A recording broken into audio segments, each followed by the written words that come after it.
Bang, yang mau disampaikan Bang, ini tentang trafik Bang, seperti apa Bang? Ya, alhamdulillah, puji syukur ya.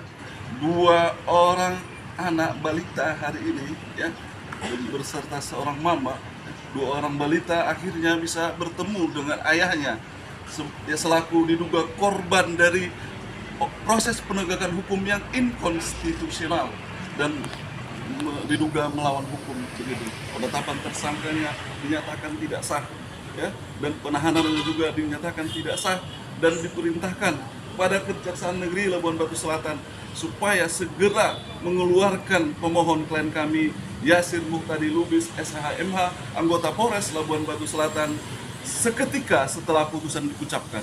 Ya, hari ini Yasir, klien kami, ya, anggota Polres Labuan Batu Selatan, harus dikeluarkan hari ini juga karena hakim tadi perintah ini ya, perintah hakim adalah mewakili perintah hukum, mewakili perintah negara. Hari ini harus dikeluarkan dari tahanan atau lapas Kota Pinang, begitu. Bang, dari kuasa hukum ini Bang, ada nggak lanjut ke depan Bang, ke kejaksaan sendiri Bang? Kalau dari saya pribadi, ini harus dilaporkan ke Komisi Kejaksaan ya, Komjak dan bagian pengawas.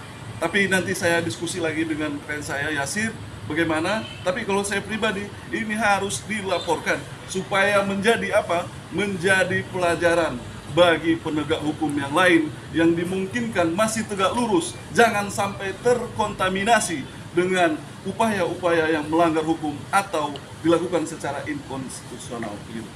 Bang, hal-hal apa yang pertimbangan hakim sendiri Bang? Hal-hal hakim yang disoroti oleh pertimbangan hakim adalah tentang dua alat bukti ya, yang menurut kejaksaan dua alat bukti yang cukup begitu. Alat bukti yang cukup begitu. Tetapi menurut hakim berdasarkan putusan MK nomor 21 tahun 2014, ya, nomor 21 2014, prasa bukti cukup itu tidak memiliki kepastian hukum, sehingga setelah dikoreksi oleh Mahkamah Konstitusi harus minimal dua alat bukti dan disertai dengan pemeriksaan sebagai calon tersangka begitu.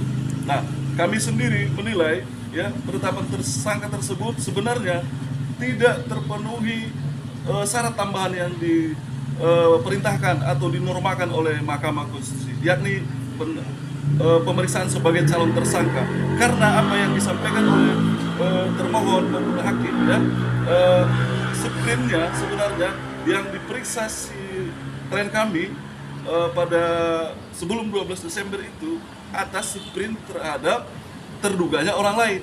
Maka menurut kami sebenarnya pemeriksaan sebelum 12 Desember itu tidak dapat dikategorikan sebagai pemeriksaan sebagai saksi atau calon tersangka, karena sprindik surat perintah penyidikan khusus terhadap si pemohon atau tersangka yang dibatalkan ya, itu ada pada tanggal 12 Desember. Artinya sebelum 12 Desember itu tidak dapat dikategorikan sebagai saksi dalam kurung calon tersangka. Kapan seharusnya dia diperiksa dikategorikan masuk kepada unsur sebagai calon tersangka? Tentu setelah 12 Desember 2025 begitu. Bang, dalil apa yang memperkuat permohonan kita Bang? Dalil tentang putusan MK nomor 21 garing 12 Romawi ya, tahun 2014. Ya. Bang, jadi Bang, ini sidang prapit yang keberapa ya Bang? Ini sidang prapit yang ke-7 hari ya, yang ke-7 hari. Bang, apa sih Bang?